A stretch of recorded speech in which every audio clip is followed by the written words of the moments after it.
Okay, tayo mag-start sa ating Bible study. Ito ay ginawa natin upang sa ganun ay mas magkaroon pa tayo ng deeper knowledge pagdating sa ating Panginoon. Lagi naman nating objective is kung how God is dealing with His people. No, yan ang laging objective ng ang objective ng isang Kristiyano is kung paano kilalanin pa yung relasyon natin sa Diyos. So, napaka-importante po nun, At lalong-lalo na po yung subject natin patungkol sa covenant. Okay, tayo'y manalangin sa ating Bible study. Father God in heaven, we thank you, Lord, sa opportunity na ng Panginoon na ito na binigyan niyo po muli sa amin upang sa ganoon ay mapag-aralan po namin muli ang inyong mga salita. Paano niyo, Panginoon, kami ay tinipon at na-establish, Panginoon, ang tipan na ito sa amin mula pa sa simula, Lord God, hanggang sa oras na ito, Lord God, na kayong Diyos ng tipan, ng bagong tipan, Lord God, na nag-alay ng buhay para sa amin. Sa ganun, Panginoon, ay ang relasyon namin ay maibalik sa inyo, Lord God, bilang aming Diyos at sariling tagapagligtas, O Lord God. Kayo po, Panginoon, na siyang magturo sa amin. Pangunahan niyo po, Panginoon, ang bawat isa sa amin, Panginoon, upang mas maintindihan pa namin at mas makilala pa namin ang Diyos namin, Panginoon, na pinakamamahal namin. Salamat po, Lord. Ito pong hamsa mo dalangin sa pangalan ng Panginoon Jesus. Amen. Okay, sa mga kasama po namin online, na meron po kaming theological class ngayon. Ito po tinatawag namin na Covenant Theology, which is the essence of the relationship between God and man, is through His covenant. Kaya nga po ang Bible, tinawag natin sa Tagalog na ang bago ay ang luma at ang bagong tipan. Sa yung lumang tipan, yung the Old Testament, Old tipan, ibig sabihin ng tipan is covenant, at yung New Testament is ang bagong tipan is the New Covenant. Sabi nga sa Luke 22 verse 20, this is the cup is the new covenant in my blood, which is poured out for you. So last time, nag-aaral tayo ng ating yung premier natin, what is a covenant, something like asking a definition. Sabi nga natin, ito yung nalintulad natin sa isang relationship sa isang magulang, kung saan sa panimula pa lamang na-establish na yung covenant between the child and his son, or yung bata mismo. And Scripture clearly testifies that because of divine covenants, God has entered repeatedly into covenantal relationship. Natalakay natin yan. Balik natin. Hirap mag-review kasi mahaba itong natin. Kasi marami ng mga nakaraan wala. Nagkasakit kasi yung iba. So, review tayo ng konti para naman maka-cope up kayo kahit paano. This is the covenant. Ang sabi natin that the covenant is a bond in blood sovereignly administered. Kaya nga sabi natin lagi sa mensahe natin kanina na yung covenant ng ating Panginoon sa Kristo is one-sided covenant. Ibinigay niya yung buhay niya. Nag-alay siya ng dugo. Kaya bond in blood sovereignly administered. Yan yung sovereignly administered. When God enters into a covenantal relationship with man, He sovereignly institutes a life and death bond.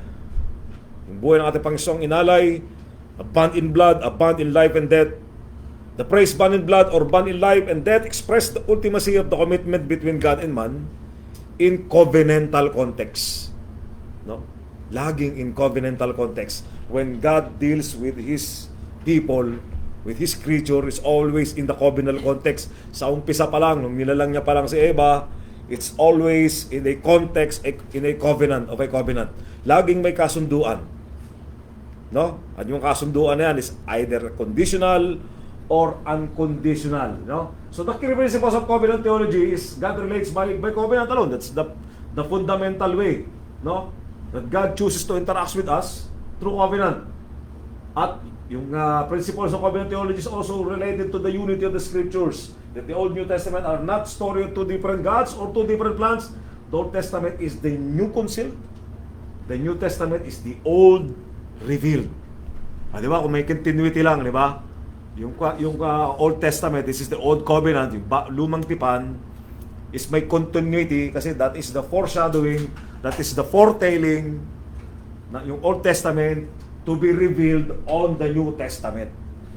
So, andun pa rin yung continuity ng covenant. There are one continuous story of, siyempre, pinaka-centrality ng message ng Bible, ang covenant, is the covenant of redemption. Di ba? Okay, kailangan ang principle sa covenant natin is Christocentric. Dahil yan naman talaga ang sentro ng Biblia. It's Christocentric. Okay? All covenants ultimately point and find their fulfillment in the persons of work of Jesus Christ. Kaya sa Genesis 3:16 pa lang, dun pa lang sa na sinabi ng Diyos doon na darating ang ating Panginoong Kristo. Dudurog, di ba? Doon sa kalaban, di ba? Sa 3:16 ng Genesis, na siyang dudurog. So yun yung prophetic na parating na nabanggit sa Old Covenant na yun. That is Christocentric. So, bago at lumang covenantal or kasunduan patungkol sa relasyon ng Diyos at ng tao. At ang napaka-importanting malaman natin na ang covenant theology is a framework or foundation in interpreting the Bible. So napaka-importante na kung ikaw ay nakapag-aral ng covenant theology, mas maiigi o mas mai-improve mo yung approach mo sa pagbabasa ng Biblia. Kasi alam mo na meron kang Diyos na you are under an unconditional covenant between you and God. Kapag in-approach mo at binabasa mo Bible, yung relationship mo sa Kanya is mas maiintindihan mo kung gaano ka mas kalalim pa. Kasi when you come, kaya umpisa pala natin, it is a mother and a child relationship. It is God's and His Son's relationship. Diba? Yung covenant. So yung pagbabasa mo ng Biblia, yung covenant theology is a framework. Diba? Or yung foundation mo, then how you interpret the scripture. Kasi kilala mo yung Diyos mo eh. Meron kang sandugo, sabi, di ba? Meron kang covenant, meron kang kasunduan siyang binigay sa'yo. But that is unconditional. Kasi one-sided yung covenant na yun. Ano? Kaya yung relationship nyo bilang yung mag-ama, very intimate. Okay?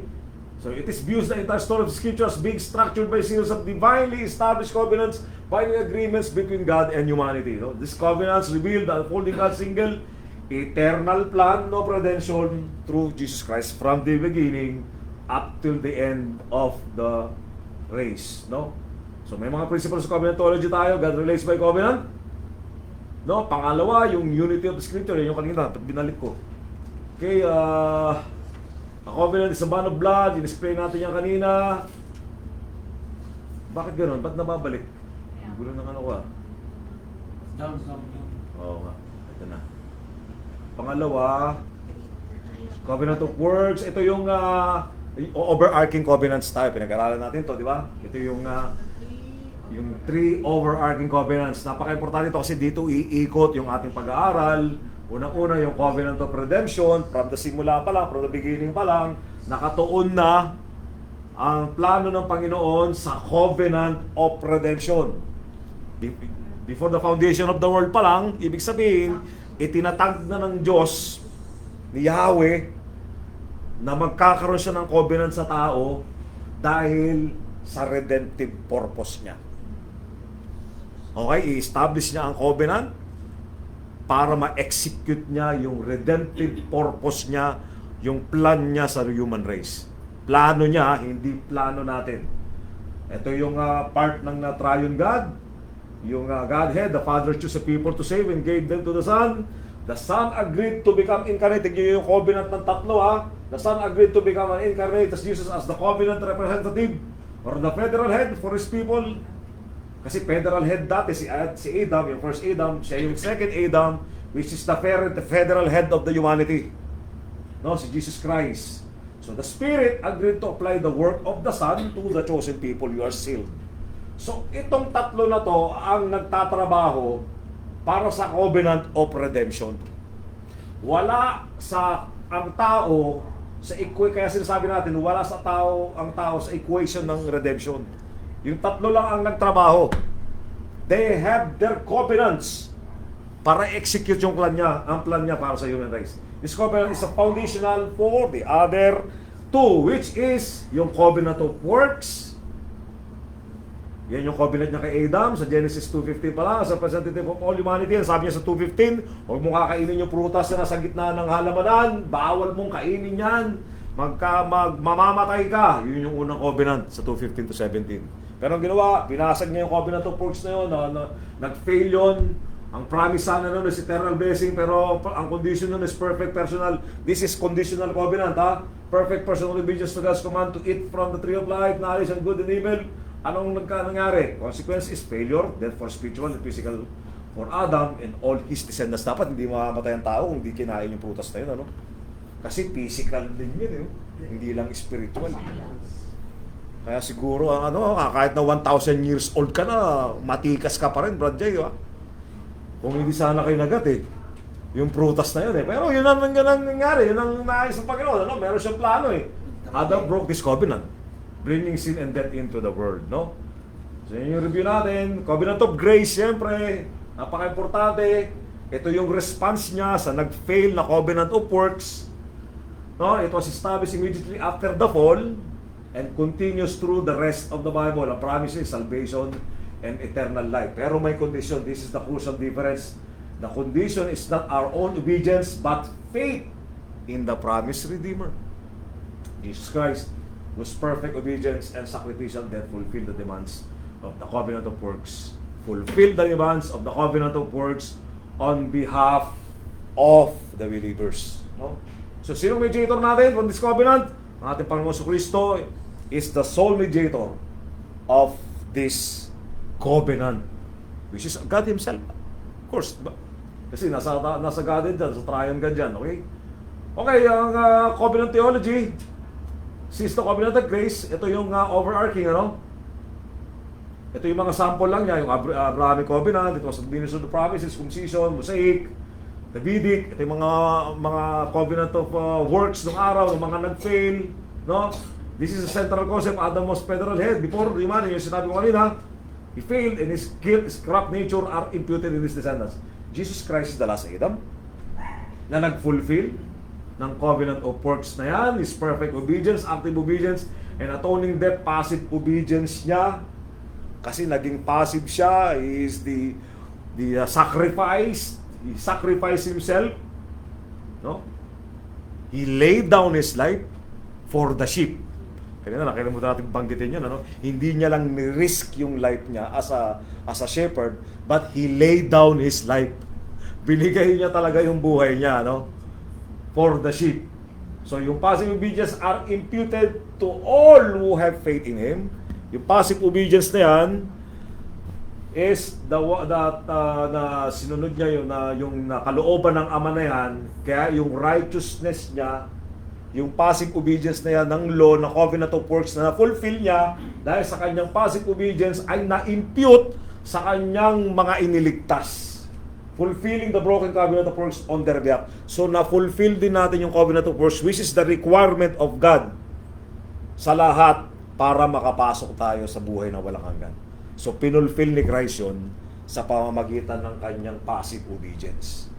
That is the covenant of grace, na supersedes niya yung covenant of works na hindi talaga kayang gawin ng sino man. So in essence, covenant theology is a way of reading the Bible that sees one unified story of God's graciously saving a people for Himself through the covenants, all of which find their ultimate yes, amen. Yung sa 2 Corinthians chapter 1:20, it provides a coherent and Christ-centered narrative from Genesis to Revelation. So ang tanong nga natin dati, tapos na ba ang covenant ng Panginoon sa atin?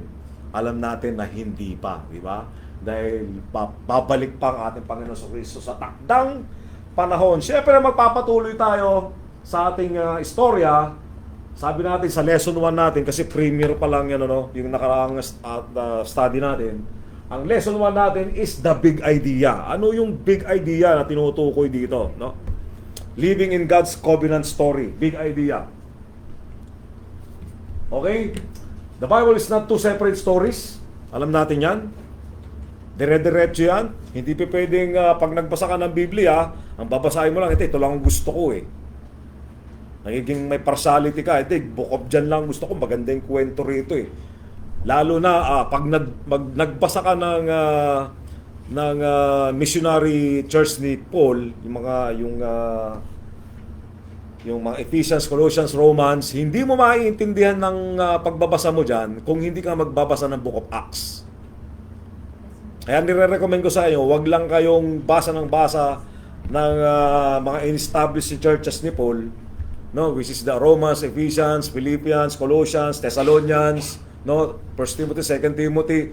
I suggest na magbasa rin kayo ng Book of Acts bago nyo basahin yung mga yan, para mas maintindihan nyo palagi. Kasi magkakakonekta yan.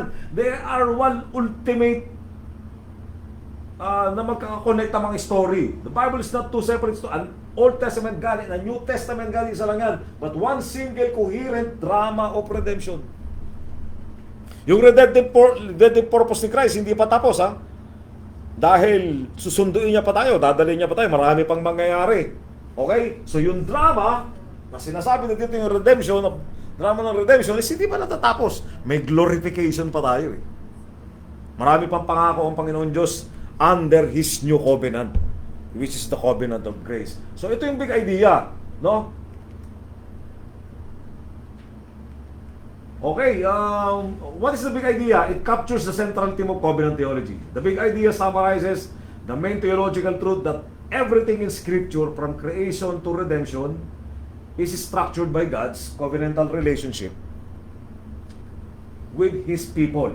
The big idea, kaya tinatawag natin na big idea, is that God is a covenant-making and a covenant-keeping God.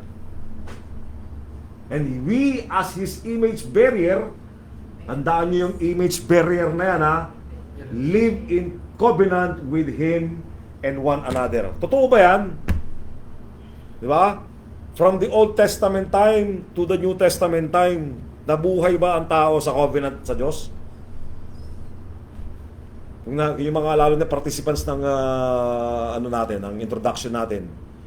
From the beginning pa lang, di ba, nakikipag-ugnay sa atin ang Diyos, sa tao ang Diyos, sa pamamagitan lang ng covenant. Lagi muna siyang nakikipagtipan sa isang partikular na tao. At yung partikular na tao na yun, ang ginagawa niya, ang ginagamit niya para sa mga tagasunod niya o sa mga lupon niya o sa mga lahi niya. Di ba? Nagsimula ang covenant kay Adam. Siya ang first covenant, di ba? So, nag-fail yun. So, yung covenant-making and covenant-keeping God, He is truly His. And we, as His image bearer, living in covenant with Him and one another. It helps us learners to see unity of Scripture. This is the big idea of this study. Okay? It helps us learners to see the unity of the Scripture. By starting with the big idea, we immediately understand that all biblical doctrines and stories are stories connect in one architectural framework, which is the covenant. Merong architectural framework ang ginawa ng Diyos at ito ay pinako-connect niya through His covenant. Pangatlo, it sets the foundation of the following lesson: God and humanity, creation and redemption, law and grace. Tignan nyo yung mga pagkaka-partner niya, ha? Law and grace. Kita nyo yung law and grace niya, di ba? Lagi natin pinag-aaralan yan. Faith in part of obedience. Hindi lamang po pwedeng faith lang kasi kailangan may obedience, di ba? Kaya nga may bunga, yung tunay na mananampalataya. Yung tunay na pananampalataya ay may bunga ng obedience yan. So it all goes in parallel all the time, ano? Creation and redemption. So our later lesson will unpack each of this in detail. Yung covenant of works, covenant of grace, and the covenant of redemption. This is our big idea. The big idea is the theological blueprint. The rest of our lesson will be built on this idea. Okay? Pang-apat, it invites reflection on our covenantal identity. Ano yon? It reads to the crucial truth: we are covenant creatures. Naniniwala ba kayo doon, mga kapatid? That we are covenant creatures. Da? Kahit nga sa family natin may covenant, di ba? Pag sinabi ikaw ang tagahugas ng plato, covenant yun. Ikaw sa hapunan, ikaw sa tanghalian, di ba? Ikaw sa agahan. So binibigyan tayo ng task ng mga magulang natin sa bahay, that is a covenant between you and your parents. Ganun din ang relasyon natin sa Diyos. There is a common covenant. We are a covenant creatures. That is, we are made for relationship with God and with others, and our lives have meaning only within the web of covenant faithfulness. Kasi meron lang relationship. Sabi nga nila that kingdomship, no? Yung design ng isang kingdom is the design of God in how to manage people. Parang yung kingdomship, kagaya kunyari ng Great Britain na may king, yung may mga bansang may king, yung monarchy, yan yung design talaga ng Diyos ng leadership, no? Yung mga monarchy system. Kasi nandoon yung salita ng Diyos na hindi nababali, that is a covenant between the king and the people. Di ba? So one-sided covenant yun. Kasi decree yun. It's a decree. Kaya ang ating Diyos may decree din na hindi mo pa pwedeng suwayin. That is a decree. So hindi mo pa pwede, or else mayroon kang paglalagyan pag nagsumuway ka sa utos ng hari. So we're always in a covenant. We're a covenant creatures. So sa lesson 1 natin, ibigay din natin, meron tayong session 1 na web of promise. Okay? So the pangalawa natin, the covenant God who keeps His word. At pangatlo, living a covenantal today, which is our application. But going to the first topic, which is the web of promise, dito muna tayo sa session 1 natin. Ito ang tatapusin natin ngayon. Ito yung tinutukoy natin na web of promise or yung covenant, no? Kung i-illustrate natin kung paano nabuo yung covenant ng tao at ng Diyos, it is like a web of promise. Magkakakonekta yan. Di ba?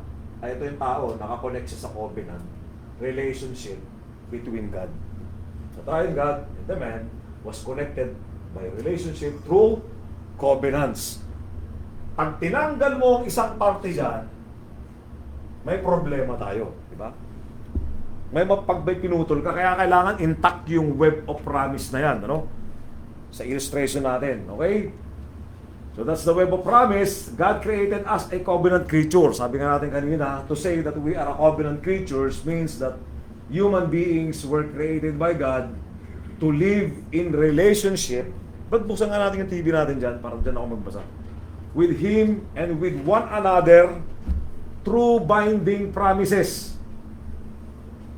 responsibilities, and love. Ganyan ha? We are created by God. Ito wala.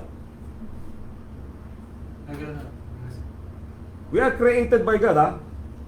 To live in relationship. So hindi lang tayo kinreate as a robot. Kasi sinasabi ng iba, ginagawa nyo naman robot yung tao. Hindi. God created to live in relationship through covenants. Relationship with Him and with one another through binding promises. Kaya yung web of promise, responsibilities, and love.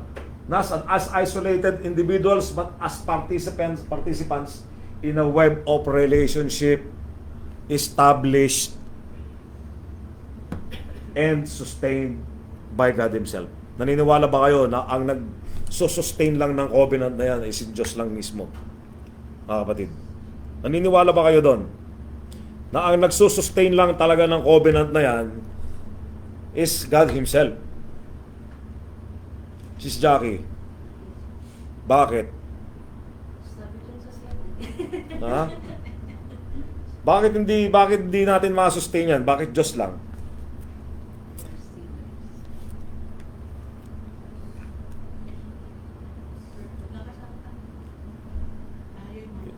Magkakaroon ng failure yung covenant, di ba? Magkakaroon ng failure pagka ang tao ang nag-sustain ng covenant na yan. Kaya nga hindi pa pwedeng maging two-sided eh.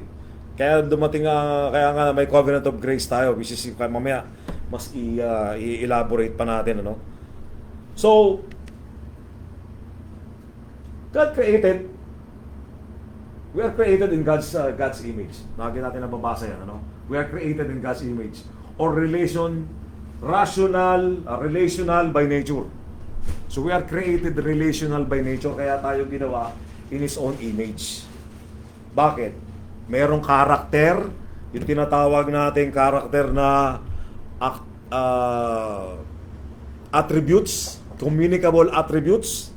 Alam nyo na yun, natatandaan nyo yung dalawang attributes, yung communicable and uncommunicable attributes. Yung communicable, yun yung quality or character ng Diyos na nai-impart niya sa tao. Yung uncommunicable, yun yung hindi. Like yung sovereignty, yung may superpower siya, yung he is an siya yung omniscience God, yun yung mga character niya o communicable attributes niya, uncommunicable na hindi niya binamana sa atin. So, why we are created in God's image? Because meron siyang mga character na ibinigay sa atin. And we are related by nature. Yun yung communicable attributes na pinamana sa atin. Nag-get natin yon? So, God is Triune, Father, Son, Holy Spirit, existing eternally in covenantal fellowship. When God created humanity in His image, He designed us to reflect that relational, faithful, promise-keeping character. Meron tayo nun. Kasi yun yung Diyos. Meron siyang quality of being relational. Dahil sa triune God na yan, na may relational sa isa't isa, He is faithful, promise-keeping character. Hindi tayo pwedeng maging no man is an island. Lagi tayong nakadepende sa Diyos. Kaya nga yung mga nasa tribo ng Timbuktu, no, gumagawa sila ng mga kung ano-ano dyan para lang mayroon silang i-praise o i-worship. Kasi nandoon sa kanilang pagkatao na mayroong creator. Ginawa sila sa relationally by nature na mayroong alam nila na mayroong Diyos. No? Hindi lang nila talaga kilala. We're not meant to be self-sufficient beings. We are relational, moral, and accountable creatures. Hindi naman ito, no? Accountable tayo. Okay? So being a covenant creature means we are dependent on God for light and meaning. We are relational, built for love. Relational kasi relationship. For the word relationship. Built for love, trust, and faithfulness. Okay? We are responsible as a covenant creature, called to obedience and stewardship under God's rule. So, we are obedience, called to be obedience and stewardship under God's rule. Yan yung primarily purpose ng Web of Promise, di ba? Kailangan nakakonect tayo lahat. Ang nangyayari kasi under ng covenant works, yung primary covenants natin, nasira yan ng tao. Hindi sila naging dependent,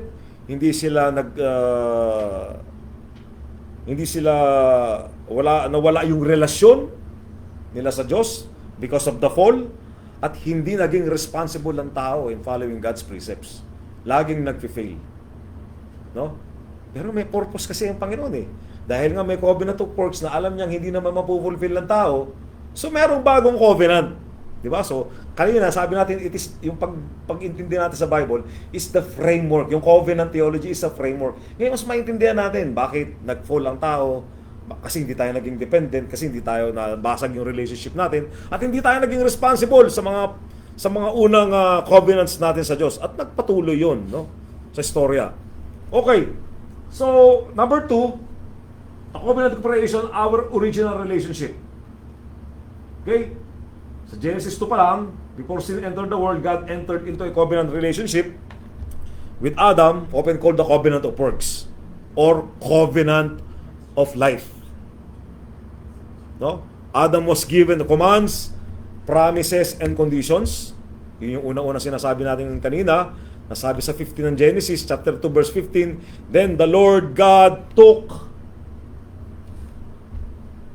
the man and put him in the Garden of Eden to cultivate it and tend it. The Lord God commanded. Diba? May command. Ito yung conditional command. The man saying, from any tree of the garden you may freely eat, but from the tree of the knowledge of good and evil you should not eat. For on that day you eat from it, you will certainly die. Minsan tatanong tayo, no, bakit ganun? We are born into the image of God, na dapat masunurin tayo. We have to be obedience.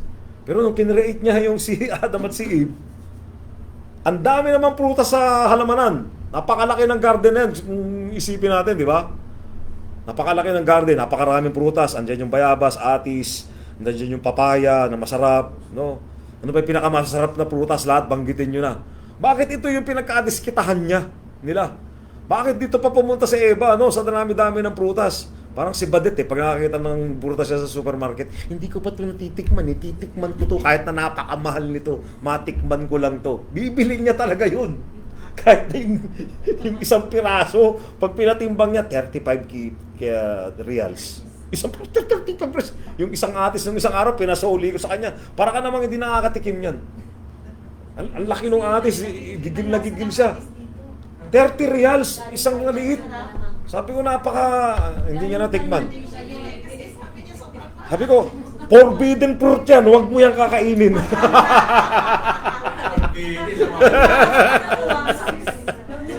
Forbidden sa pagkamahal. So, ganun ang tao, no? Binawalan niya si Eva, no? Huwag yan, mahal yan. Kaso libre kasi nung araw, no? Ay, nako. Ganun talaga ang ng tao, no? Ang nature niya talaga, no? Kahit na siya, he was being created in the image and nature of God, dahil meron siyang ultimate choice para sa sarili niya nung time na yon, may freedom siya, hindi pa corrupt yung pag-iisip niya na yun, pero may curiosity siya. Tika, bakit ba ito pinagbabawal ng Diyos? Mukhang masarap naman to. Demonyo. Ano naman yung demonyo pumasok? Ang problema, minsan iisipin mo rin, itong demonyo na to, na-exile to Pakalat-kalat to dito sa firmament sabi sa Bible Bakit naman yung kinreate yung Garden of Eden, napunta siya doon? Dapat pinagbawal siya pumunta. Hindi natin pwedeng tanungin ng Panginoon, Everything is planned. Pero marami tayong tanong kasi may finite mind tayo Pero the ultimate thing is that we acknowledge the plan of God. Kasi kung hindi mangyayari, walang redemptive purpose, hindi tayo pupunta sa langit, mga kapatid. Di ba? Kasi yung ultimate purpose ng Panginoon through His covenant is for us para pumunta ng langit. Oo. So, God created those drama. Sabi ka na drama of redemption, di ba? Relate ba ng Diyos ang demonyo? He was created. Of course, everyone has been created according to Psalms, di ba? Sanang nag-create ng... They created angels. Everything was created by God. Di ba? Sa Colossians, binanggit din, di ba? Lahat. Pilit ng mga tao. So, gusto niya, nagmamalaki siya Kaya minsan, nagiging question din natin. Tika muna, kala ko ba, heaven is perfect. Bakit nagkaroon ng revolution doon? Hindi rin natin alam yung sagot doon, mga kapatid. Tanungin nyo na lang si Kristo pagdating nyo sa langit. Di ba? Bakit nagkaroon ng revolt doon? Nasagot ba ng Biblia yun? Hindi, di ba? May disobedience sa langit. Kaya na-exile si si Satanas, si Lucifer sa lupa. Di ba? Kaya siya napunta rito. He was roaming around before the creation of the world, before the creation of the universe. Palutang-lutang lang siya dyan kung saan-saan. Hanggang sa nung kinreate na ang earth, ang mundo, doon naman siya nilagay. Sa dilaki-laki naman din ng firmament. Yun ang gusto ng Diyos Di ba? Do we have any right or thinking to question God? Who are you, O men? Doon tayo babalik ulit. To question God. You mere creature. Kasi sigurado si Dali pagdating ng langit, itanong mo na lahat ng gusto mong itanong. Ilista mo na. Marami kang itatanong doon. No? Ilista mo na. So this shows that from the very beginning, humanity was not autonomous. Diba? Nakadepende tayo palagi to God by covenant. Okay? No man is an island. Sabi sa mga nababasa natin dati, no? Walang tao na nabubuhay sa sarili lamang. No? Hindi ibig sabihin niyo na hindi ka sa Diyos kailangan magdepende Ay hindi sa tao, no? Ibig sabihin nun, ang buhay mo laging nakadepende sa iyong creator. Di ba? Your life is established through covenant by God. Thus, our identity as humans is covenantal. We live before God, with others, and for creation under His Lordship. For His creation. Tagapangalaga tayo. Diba? For His creation. Alright? So, pangatlo, sin as a covenant breaking. Yan ang naging problema natin. Ang kasalanan. Bakit talagang problema yung kasalanan? Ano? Muskila. Sabi ni Brad Mike, muskila yung kasalanan na yan. And Adam and Eve sinned. They didn't merely break rule. What really happened is that they broke relationship. Yun ang problema. Naghiwalay si Jackie at saka si Chow. Ay, hindi pala nagkaroon. Nga pala. Hindi pala nagkaroon ng relationship yun. Nabasag yung relasyon. Wala nga na po, nang binabasa. Alam niyo, simula na nangyari ang The Fall, napakalungkot na ng istorya sa Bible, di ba? Napakalungkot. Nung napakasaya eh. Parang, once upon a time, God created Adam and Eve.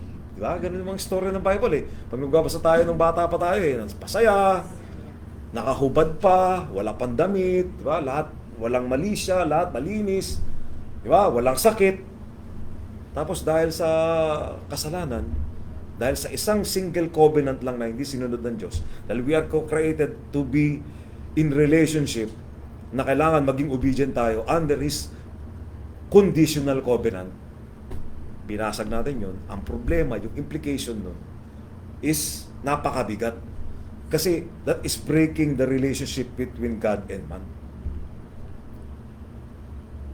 Nag-break ang Diyos at ang tao dahil sa pagkaka-fail ng first covenant na yon. So, napakabigat. Namatay ang tao. Isipin nyo, namatay. Ang sabi niya, huwag mong kainin yung prutas na yan, mamamatay ka! Namatay nga. Binrake ni Jackie si Chow.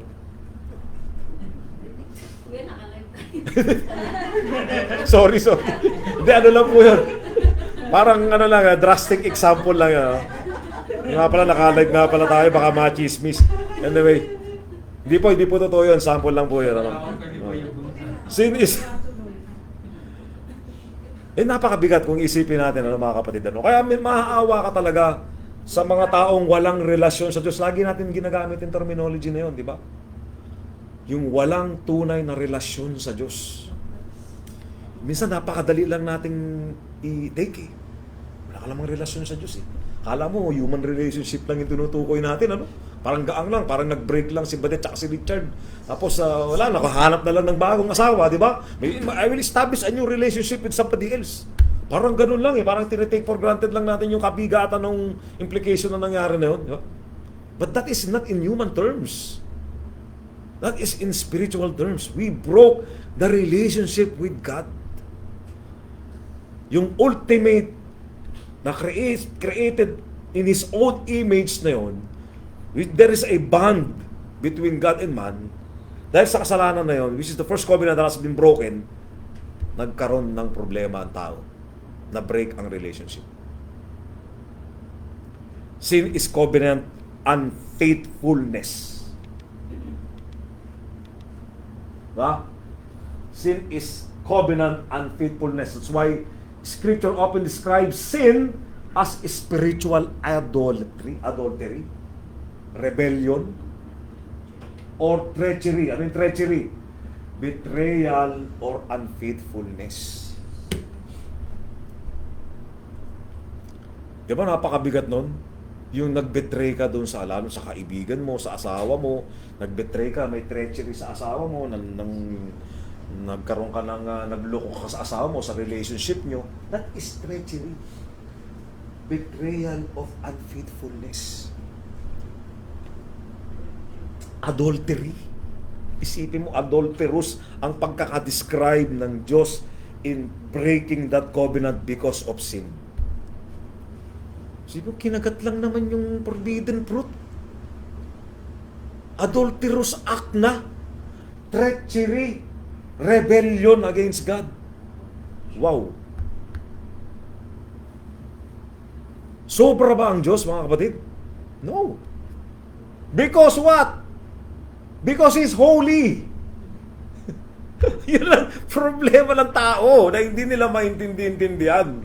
Kala nila napakagaang lang ng implication ng sin eh. Kaya gawa pa rin sila ng gawa. At simula nung nagsimula ng kasalanan na yan, nagtuloy-tuloy na yan. Naging addiction na ng tao ang gumawa ng kasalanan. And you are continuously committing adultery, rebellion, and treachery against God. Like Adam, they have violated the covenant. Have dealt treacherously with me, sabi ng Diyos. Kaya nga, sabi sa Bible, di ba? God is angry every time, every day. Kala nila, God is love lang every time, you know? Pero sabi dun, God is angry every day. Dahil sa kasalanan.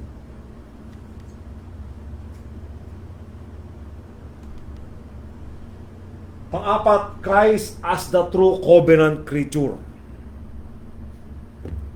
Covenant keeper. Nandun pa rin tayo sa web of promise, ano? Jesus Christ came as the second Adam. Okay? Matatagpuan natin yan sa Romans 5:12-19. Fully human, yet faithful. Kasi siya yung nag-fulfill ng covenant of works. Kaya siya yung second Adam. Okay? He lived out what it means to be truly covenantal. In-execute niya, pinakita niya yung perfect obedience niya with the Father. Okay? Pinakita niya yung perfect obedience niya with the Father. Yung faithfulness na love toward others. No, as we are studying the book of John, nakikita natin yung relationship ng ating Panginoong Diyos sa tao. Di ba? Yung complete trust in God's promise. Lagi siyang nakatuon doon sa pangako ng Diyos Ama, yung covenantal agreement nila na gagawin para sa redemption. So we always trust God's promise. Pinulfill ni Christ lahat yung objective na yon. Through His life, death, and resurrection, Christ restores our broken covenant relationship. O, di ba? Yun yung, kaya na, ang bigat ng implication natin dito, yo. Yan, di ba? May problema tayo dyan, eh. Nasira yung relationship natin. Pero pagdating ni Christ, through His life and resurrection, Christ restores our broken covenant relationship. Ano sabi sa Romans 6:23? Kabisadong-kabisado nyo yan. Romans 6:23, mga kapatid. For by grace, away the wages of sin. Through Jesus Christ. Di ba? For the wages of sin is death. Yun yung problema natin kanina sa kasalanan natin. But the gift of life is eternal. The gift of God is eternal life through Christ's relationship.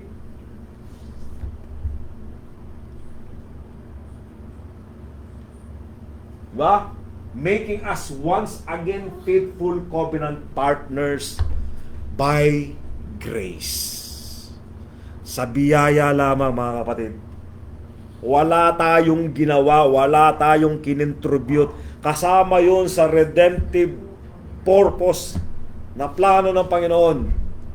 The covenant of redemption. Yung covenant of redemption, kaninong covenant yun? Kaninong covenant yung redemption? Sa triune God, sa Godhead, yung covenant of redemption. Plano nila yun. Di ba? Para i-execute nila yung covenant of grace through Christ Jesus. Di ba?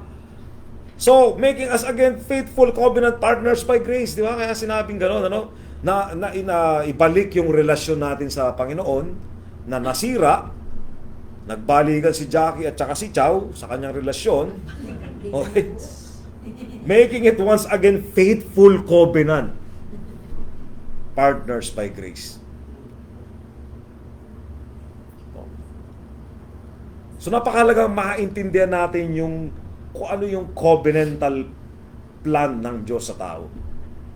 May nag-fail na covenant, pero nung God, yung Diyos na mismo ang nag-execute ng kanyang covenant through Jesus Christ, by the triune God's work through the covenants, ay na-fulfill yung plan nila for redemption. Okay? So, living as covenant creatures today, because we are covenant creatures, our lives are relational, not individualistic. If you are a fully confessed Christian right now, no, at alam mong Kristiyano ka, alam mo na ang buhay mo as a covenant creatures is fully dependent, relationally, hindi individually. Lagi tayong nakatuon sa relasyon natin sa Diyos. Nakadepende sa kalooban lamang ng Diyos. Kaya kailangan our faith is communal, not merely private. Diba? Our obedience is loving loyalty, not merely rule-keeping lang. Hindi yung sumusunod ka lang. Kailangan because of your loving loyalty to God.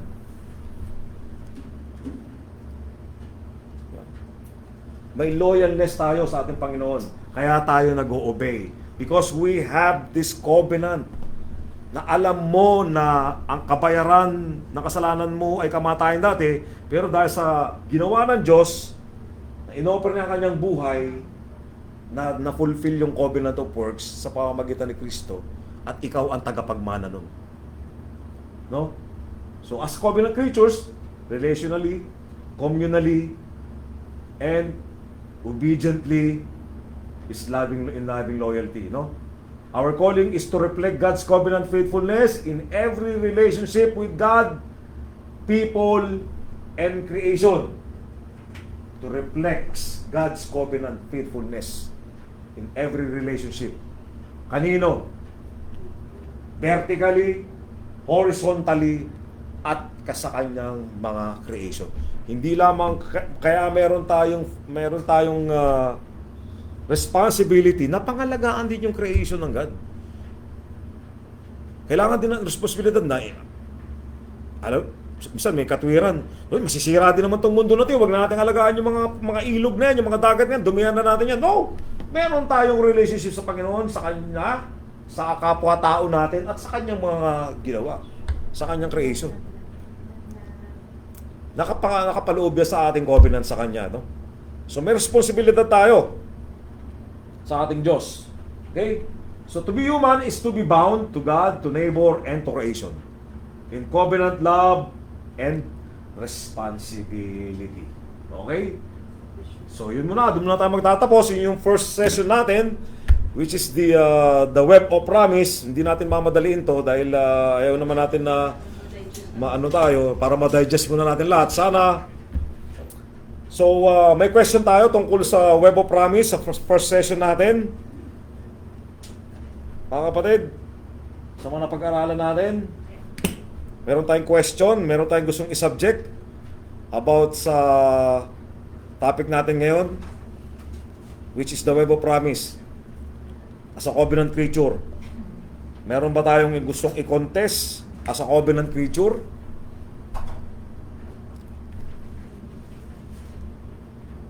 That we are living in a relationship with Him, with one another, through binding promises, responsibilities, and love. Siguro wala naman tayong magiging question yan, kasi actually, it's a very basic information sa atin bilang mananampalataya na nakikilala na natin yung Diyos natin, ng mas malalim pa. So alam natin na we have to be obedient, sa Kanya, sa kanyang mga precepts, kasi yun yung covenant niya. Actually, we are living in a conditional and an unconditional covenant with God. No? Yung unconditional niya, yun yung covenant natin na binigay ng ating Panginoong Kristo yung kanyang buhay. That is the unconditional covenant.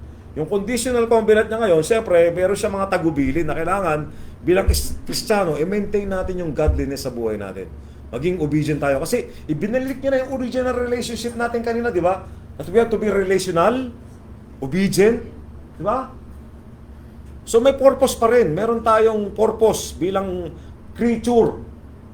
We are a covenant creature. So yan yung maging perfect obedience to Father, faithful love towards another, and complete trust in God's promises. Yan yung original condition ng first covenant of works dati na hindi na-fulfill ni Adam, but through Jesus Christ, ipupulfill natin ito. Kasi with the aid of God or the Holy Spirit within us, siya pa rin ang mag-fulfill. Sabi sa Ephesians 2:10 that we are Christ's workmanship. We are God's workmanship through Christ. Di ba? Hindi na tayo nag-fulfill na mga yan, ha? Tatandaan natin, ha? Yung mga ginagawa nating kabutihan sa ating buhay. Ngayon, akala nyo galing pa rin sa sarili nyo. No. The Holy Spirit Himself is the one leading you to do these things.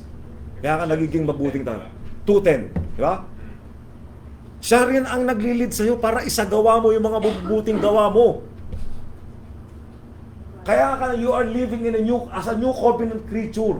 Relational, faith, communal, and obedience. Bakit? We are driven by the Holy Spirit. Yun yung covenant natin ngayon sa Diyos. Nasa web tayo, kaya nga web of promise. Ultimately, nakakabit tayo doon sa web na yun, sa gagamba na web na yun. Pag tinanggal mo yung isang part doon, tanggal lahat yun, di ba? Sisira yun. Dati nung bata tayo, pinagtitripan natin yung ganda ng sapot. Tatanggalin natin yung isa. Wasak lahat. Yan tagal-tagal pa naman ginawa ng gagamba yun. Gagamba, nahuhulog. Oo, uhulog. Pero at the end of the day, gagawin na naman niya yun. Di ba? So, sino gumagawa? Yung gagamba pa rin. Sinisira mo ng tao, pero yung Diyos pa rin ang gumagawa. Di ba? Yung gagamba pa rin mismo, yung the creator pa rin, the one siya pa rin ang gumagawa. So, this is our lesson today as a covenant creature na nasa web of promise tayo ng Panginoon na there's one covenant. That's our session 1, the web of promise. At tandaan niyo po yan. Okay, tayo manalangin. Dakilang Diyos na makapangyarihan sa lahat. Salamat po sa lesson for today about the web of promise. We as a covenant creature, Panginoon, are fully dependent sa iyo, Lord God. We can do nothing, Lord God, nang walang provisions sa inyo, Lord God. We are fully dependent on your grace, on your power, Panginoon. At kayo lahat na nagbibigay. You are the author of all things, Panginoon, sa aming mga buhay, sa mga pangailangan namin, in terms of our relationship. Panginoon Ama, ang aming pagsunod sa iyo ay kayo rin, Panginoon, nagmamanifest sa aming buhay upang maging obedient kami as your children, O Lord God. Kami nagiging masunurin sa pamamagitan din ng leading ng Holy Spirit, Panginoon, na siyang patuloy na tumitimo sa aming buhay, na nagtuturo sa amin kung ano ang nararapat na ipakita namin sa mundong ito, Panginoon Ama, upang ma-display namin yung karakter nyo bilang Diyos, O Lord God. Salamat po, Panginoon, sa pagtuturo nito, Lord God. Kayo patuloy na magpaintindi sa amin sa mga darating na araw, sa mga susunod pa namin pag-aaral, O Lord God. You dismiss us, Panginoon, for today. Kayo, Panginoon, ang mag-ingat sa bawat sa amin, Lord God, sa anumang panahon. Panginoong Ama, sa masamang panahon, Panginoon, kayo magligtas sa amin at makauwi kami sa aming tahanan na may pag-iingat ninyo, Lord God. Salamat, maraming salamat po, Lord, sa inyong provisions for today, O Lord God. Nawa, napagpala ang bawat isa at nagkaroon ng kalakasan, Panginoong Ama, sa aming spiritual na buhay. Salamat po, Ama. Ito po ang sama dalangin sa pangalan ng Panginoong Yesus. Amen.